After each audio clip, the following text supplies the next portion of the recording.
കുവൈറ്റിലെ ഈദ് ഉൽ ഫിത്തർ അവധിക്ക് ശേഷം സർക്കാർ ഓഫീസുകളുടെ പ്രവർത്തനത്തിലെ മാറ്റങ്ങൾ പ്രഖ്യാപിച്ചു. സിവിൽ സർവീസ് കമ്മീഷൻ പുറപ്പെടുവിച്ച പുതിയ നിർദ്ദേശങ്ങൾ പ്രകാരം സർക്കാർ സ്ഥാപനങ്ങളിലെ പ്രവൃത്തി സമയം കുറയ്ക്കുകയും ജീവനക്കാരുടെ എണ്ണം പരിമിതപ്പെടുത്തുകയും ചെയ്തു.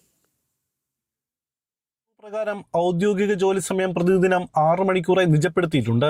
നിലവിലുള്ള ഫ്ലെക്സിബിൾ വർക്ക് ക്രമീകരണങ്ങൾക്കും ഗ്രേസ് പീരീഡുകളും മാറ്റമില്ലാതെ തുടരും. കൂടാതെ ഓഫീസുകളിൽ ഒരേ സമയം ജോലി ചെയ്യുന്ന ജീവനക്കാരുടെ എണ്ണം മൊത്തം ശേഷിയുടെ 30% കുറച്ചു.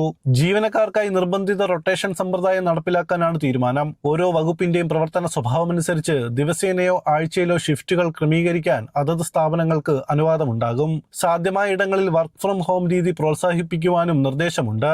ആരോഗ്യപരമായ കാരണങ്ങളാൽ നേരത്തെ തന്നെ കുറഞ്ഞ പ്രവൃത്തി സമയം അനുവദിക്കപ്പെട്ടവർക്ക് പുതിയ നിയമപ്രകാരം അത് 4 മണിക്കൂറായി കുറയും. ഹാജർ രേഖപ്പെടുത്തുന്നതിന് ഫിംഗർ പ്രിന്റ് സംവിധാനം തന്നെ തുടരും. എന്നാൽ അടുത്ത അറിയിപ്പുണ്ടാകുന്നതുവരെ ഈവനിംഗ് ഷിഫ്റ്റുകൾ നിർത്തിവച്ചിരിക്കുകയാണ്. അത്യാവശ്യ സർവീസുകളെയും ഷിഫ്റ്റ് അടിസ്ഥാനത്തിൽ പ്രവർത്തിക്കുന്ന വിഭാഗങ്ങളെയും ഈ നിയന്ത്രണങ്ങൾ ബാധിക്കില്ല. പെരുന്നാൾ അവധി കഴിഞ്ഞ് സർക്കാർ ഓഫീസുകൾ തുറക്കുന്ന ദിവസം മുതൽ ഈ പുതിയ മാറ്റങ്ങൾ പ്രാബല്യത്തിൽ വരും.